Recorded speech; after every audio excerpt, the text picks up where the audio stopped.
کم غر دی لکه د ناڅاپي دی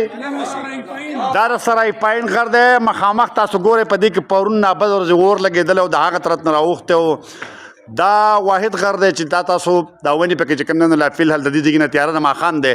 په دې بنیاد باندې ښکاري ځکه چې په دې اور وجنه کې چې کوم دی د دې ځای مقامي خلکو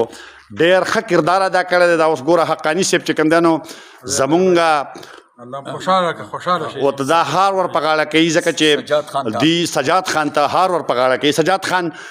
دا راته ووایه چې دا اور لګېدلی او ته حقاني صاحب تا ته هار در په غاړه کوي د دې بیک ګراونډ څه دی اصل کې خبره دا وه چې کلي خلک هم وله راویستی و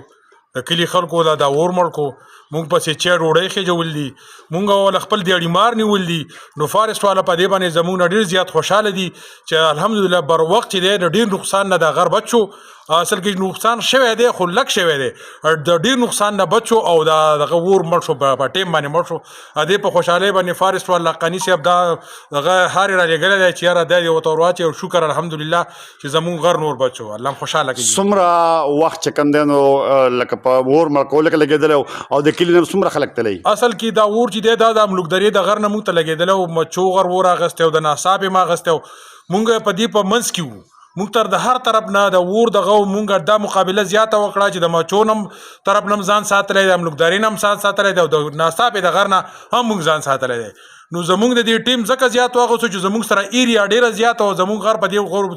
دا زمونږ شاملات دي نو په ځکه د دې ټیم لږ زیات واغوستو زمونږ نقصان ډېر کم شوی دی جی دا محمد رحیم حقانی صاحب سکالر دی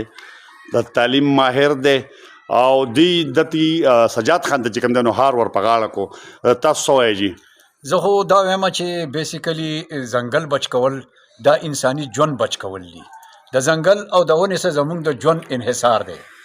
دا ځنګل او دا ونه موږ له چې کوم دی شینکۍ یوازې صرف نه راکوي فرنیچر له لرګی نه راکوي بلکې دا موږ له تازه اکسیجن راکوي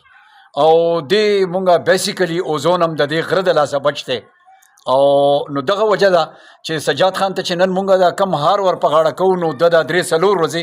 د دې اور په دغه کې وجنه کې ډېر لوی بنیادي کردار ادا کړی دی او لکه څنګه چې ته ووایې نو دی پکې باقاعده په دې کې شریک و او موږ د ټولو زلمو په هره سیمه باندې چې زلمي دغه شان قومي کارونه کوي موږ به د هغې چې کوم دی نو صفت کوو او تعریف به کوو او حوصله افزایي به یې کوو ستاسو یو جهان مننه تا د هرې جی قدرمنو کتونکو دغه مخامخ غر دی د سرای چې د سرای د خانانو دی او په دې باندې اور لګېدلی او دا اور پته نه لګي چې نور کله خو په اوړي کې لګي خو په دې پیره باندې چې کوم دی نو په ژمي کې لګېدلی دی په دیر کې د بدقسمتۍ نه ځنګلي پته نه لګي چې د خلکو ولې بدي شي چې اورونه ورته کوي او 3 ورځې دا اور چې کوم دی نو قام او د فارسټ اهلکارانو وجلې خو زیات تر پکې چې کوم دی د قام کردار او سجاد خان چې څومره خلک دغې غر ته ختلی دی نو هغې ته یې چای روټۍ او نور ضرورتونه چې کوم دی هغه رسولي دي په دغه وجه باندې چې کوم دی د هغه کردار چې کوم دی د هغې ستاینه کېږي